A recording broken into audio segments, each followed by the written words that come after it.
Halo pecinta movie, selamat datang kembali di channel Gama. Di video kali ini, saya akan kembali merangkum sebuah alur film. Dan film kali ini berjudul 21 Hours. Film ini dirilis pada Mei 2022, di mana film ini menceritakan tentang hilangnya seorang wanita muda yang sudah menikah, hingga membuat orang-orang terdekatnya termasuk sang suami dicurigai sebagai dalangnya. Namun film ini justru berakhir dengan plot twist yang tak terduga. Seperti apa rangkuman alur ceritanya? Selamat menonton.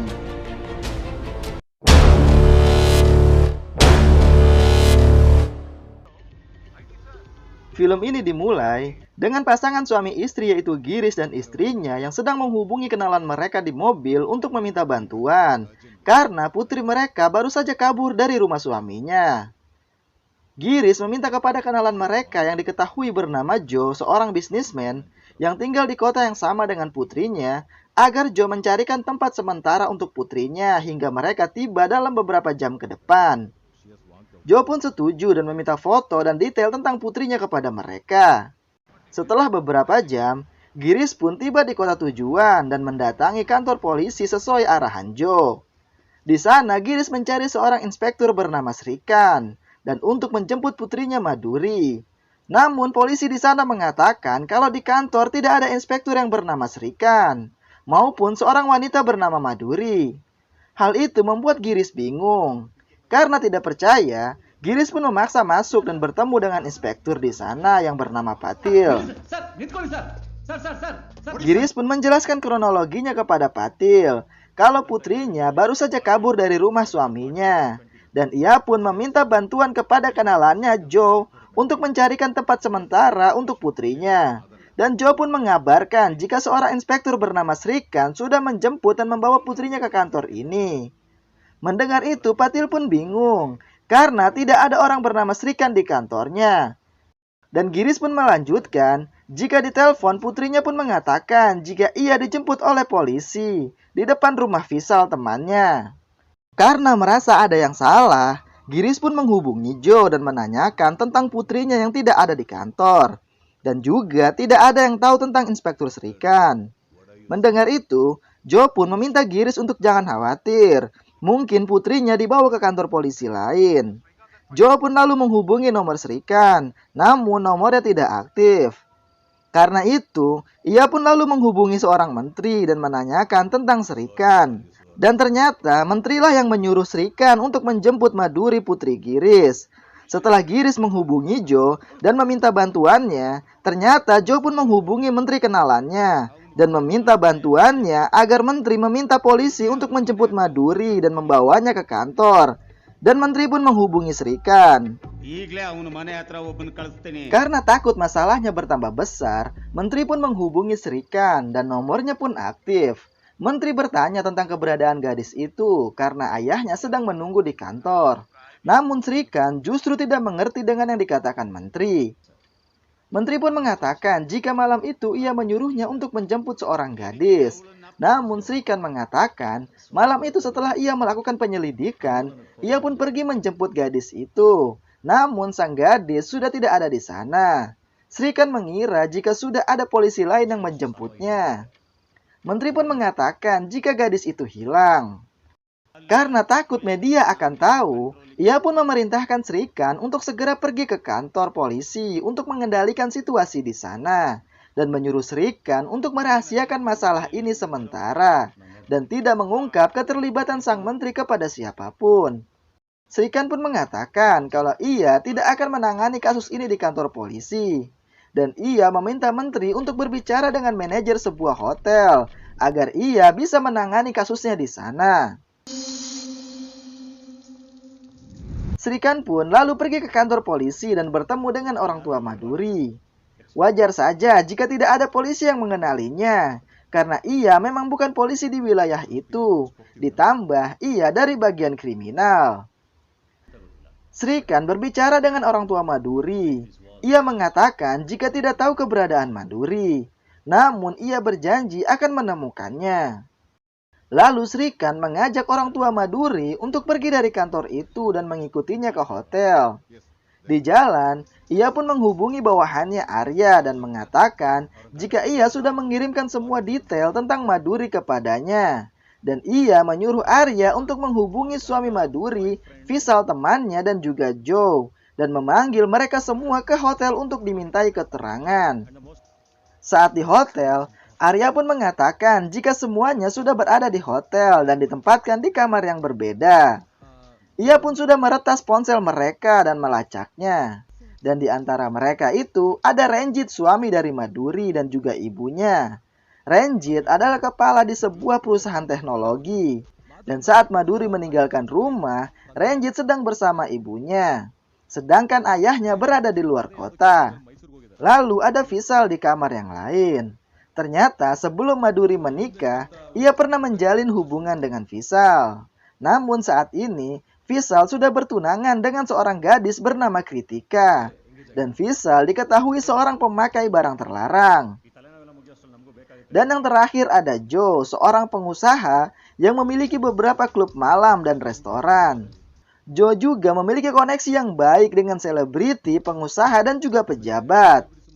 Srikan mulai mendatangi mereka satu persatu dan dimulai dari kedua orang tua Maduri. Srikan meminta mereka untuk tidak terlalu cemas dan meminta Giris untuk menceritakan apa yang terjadi sebelum Maduri hilang. Giris pun menceritakan, pada saat itu Maduri menghubunginya dan mengatakan jika ia telah pergi dari rumah Ranjit dan meminta mereka untuk menjemputnya. Dan saat itu Maduri sedang berada di kedai kopi bersama Vishal. Lalu Giris pun meminta untuk berbicara dengan Vishal. Di telepon, Vishal mengatakan pada Giris jika ia tidak ingin terlibat lebih jauh dengan masalah Maduri. Giris meminta agar Vishal menjaga Maduri untuk sementara waktu, hingga ia dan istrinya tiba di sana. Namun Vishal menolak dan justru menyuruh Giris mengirim orang lain untuk menjemput Maduri dan tinggal bersama mereka untuk malam ini. Dan Vishal akan mengirim lokasinya kepada Giris. Dan saat di perjalanan itulah, Giris menghubungi Joe untuk meminta bantuan, karena Joe mengenal baik menteri dan juga polisi. Joe mengatakan padanya kalau polisi bernama Srikan yang akan menjemput Maduri dan membawanya ke kantor polisi hingga mereka tiba. Dan Giris pun mengatakan setelah Maduri dijemput oleh polisi, Vishal menelpon untuk memberitahukannya. Namun Srikan mengatakan jika itu bukan dia. Srikan pun meminta mereka untuk tidak terlalu khawatir, karena ia merasa kalau Maduri saat ini baik-baik saja. Setelah itu, Srikan mendatangi Ranjit dan juga ibunya. Di sana, ia bertanya tentang apa yang terjadi hingga membuat Maduri kabur dari rumah. Ranjit pun menceritakan kejadiannya. Saat makan siang di rumah, terjadi adu mulut antara Maduri dan juga ibunya. Karena Maduri merasa sang ibu menyindir dirinya yang belum memiliki anak. Hingga membuat Maduri marah dan pergi dari sana. Ranjit sudah menghubunginya berkali-kali, namun tidak dijawab oleh Maduri. Namun Srikan tidak terlalu percaya dengan cerita Ranjit. Karena setelah polisi memeriksa ponsel Ranjit, mereka pun menemukan sebuah pesan mesra dari seorang pria bernama Manis kepada Ranjit. Ternyata Ranjit adalah seorang gay. Srikan pun berasumsi kalau Ranjitlah yang menculik Maduri dan mungkin membunuhnya. Karena malam hari setelah Maduri pergi dari rumah dan menghilang, Ranjit diketahui sedang berpesta dengan Manis hingga pagi. Namun Ranjit membantah semua tuduhan itu. Ranjit pun marah dan ingin memukul Srikan. Namun Srikan justru membantingnya ke kasur. Lalu ia keluar dari kamar itu. Setelah itu, Srikan mendatangi Vishal yang terlihat ketakutan karena sedang ingin memakai barang haram. Srikan pun mulai menginterogasinya. Vishal mengatakan kalau saat itu Maduri menghubunginya untuk meminta bantuan, dan ia terdengar putus asa dan ketakutan. Dan ketika bertemu, Vishal baru menyadari kalau Maduri kabur dari rumah. Dan Maduri menceritakan pada Vishal alasan dia pergi dari rumah. Dan cerita itu berbeda dengan cerita Ranjit. Memang terjadi adu mulut antara Maduri dan ibu Ranjit.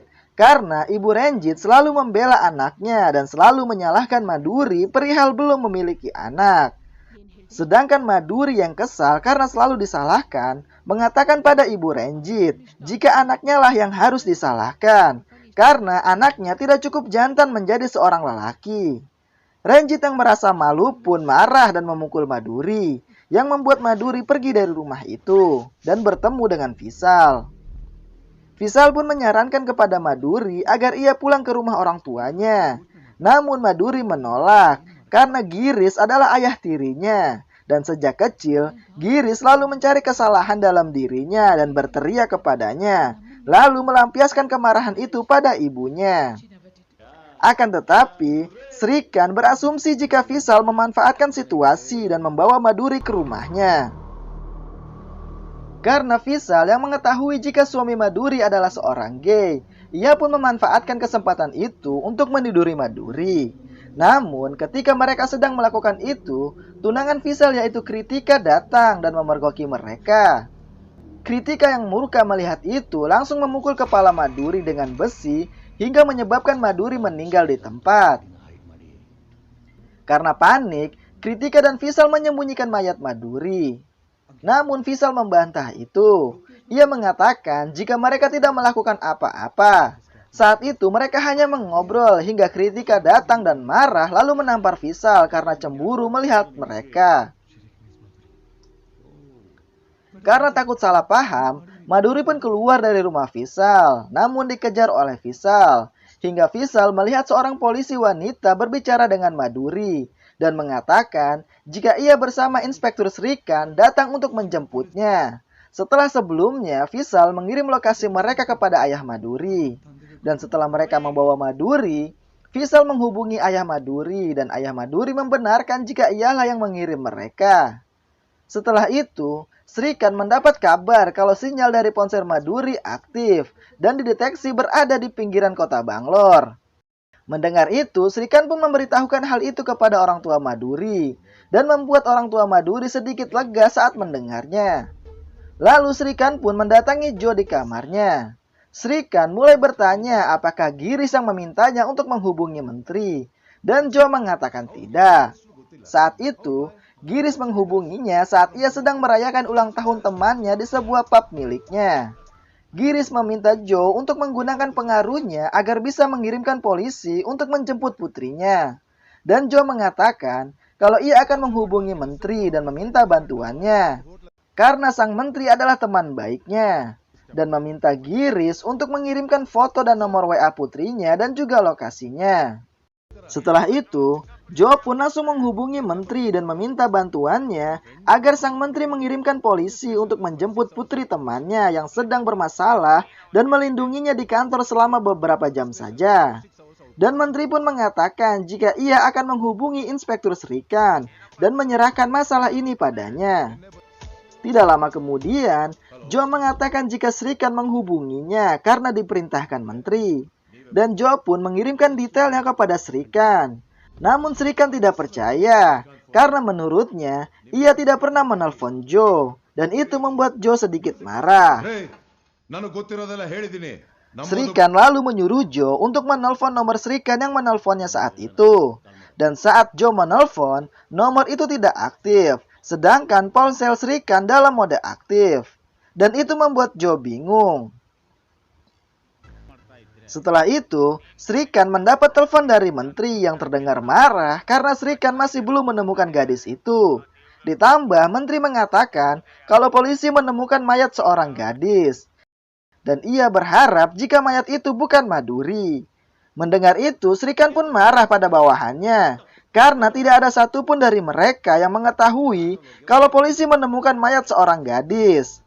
Lalu Srikan memerintahkan bawahannya untuk memeriksa mayat itu dan menyuruh asistennya Weda membawa orang tua Maduri untuk mengidentifikasi mayat itu Maduri atau bukan. Mereka pun berharap jika mayat itu bukanlah Maduri. Weda pun membawa orang tua Maduri ke kamar mayat dan tidak lama kemudian Arya memberitahu Srikan jika itu adalah mayat Maduri. Mendengar itu benar-benar membuat Srikan marah karena penyelidikannya sia-sia. Srikan lalu mendatangi kamar mayat dan melihat mayat Maduri. Weda mengatakan jika penyebab kematiannya kemungkinan karena kesepakatan obat terlarang yang gagal. karena mereka menemukan 4 mayat di sana, yaitu para pengedar obat terlarang termasuk Maduri. Srikan pun meminta maaf pada orang tua Maduri, dan ia lalu menghubungi menteri dan memberitahukan jika Maduri telah dibunuh. Hal itu membuat menteri terkejut dan panik. Srikan mengatakan kemungkinan kasus ini akan diambil alih oleh bagian dari cabang kriminal. Dan menteri pun memerintahkan Srikan untuk membiarkan kasus ini diambil alih oleh cabang kriminal. Dan Srikan tetap melanjutkan pekerjaannya. Dan sisanya ia akan melakukan apapun yang perlu dilakukan. Lalu Srikan menghubungi Arya dan memintanya untuk melepaskan semua orang yang mereka tahan dan mengirimkan semua informasi yang mereka kumpulkan ke cabang kriminal. Arya pun lalu mengumpulkan orang-orang dan melepaskan mereka semua. Sebelum pergi, Arya pun mengatakan kalau beberapa jam yang lalu, mayat Maduri telah ditemukan, dan itu membuat mereka semua terkejut mendengar itu. Sedangkan di tempat lain, Srikan tiba-tiba menghentikan mobilnya di tengah jalan. Akan tetapi, bukannya terlihat kesal, Srikan justru tertawa dan terlihat senang di dalam mobil. Apa yang sebenarnya terjadi? Setelah itu, Srikan pergi ke sebuah kebun yang berada di belakang gudang yang tak terpakai, lalu mengambil 2 buah tas yang disembunyikan di bawah tanah.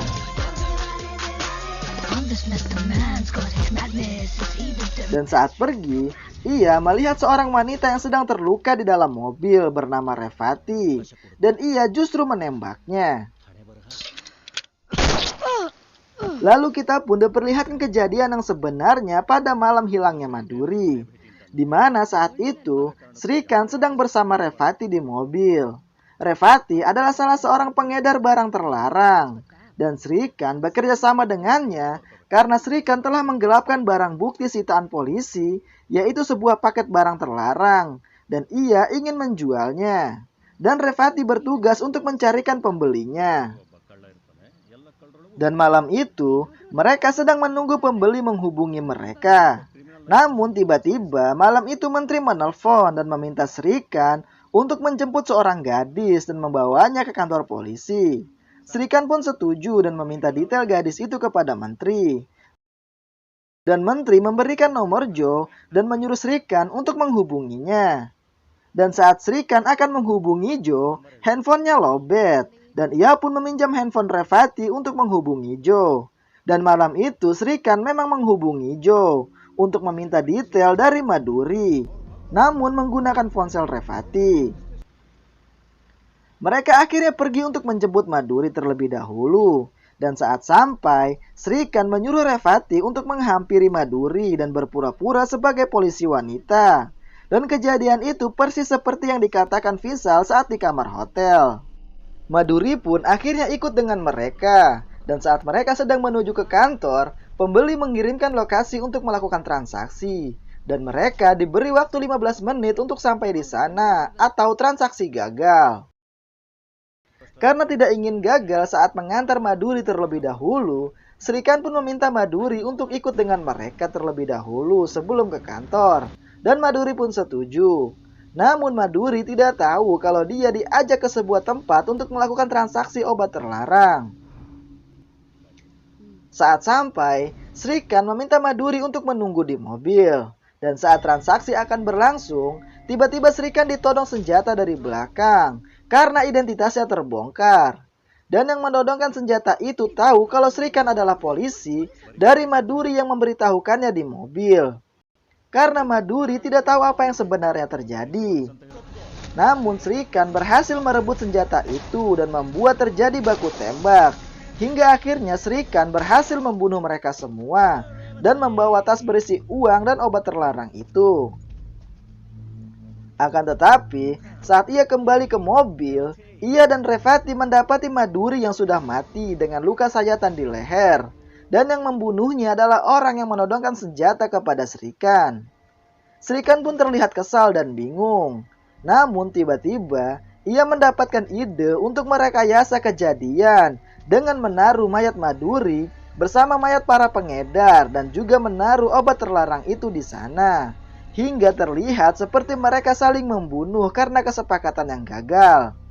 Sedangkan Revati memanfaatkan situasi itu dengan membawa kabur kedua tasnya dan bersembunyi dari Srikan. Namun itu tidak berlangsung lama karena Srikan berhasil menemukannya lalu menembaknya.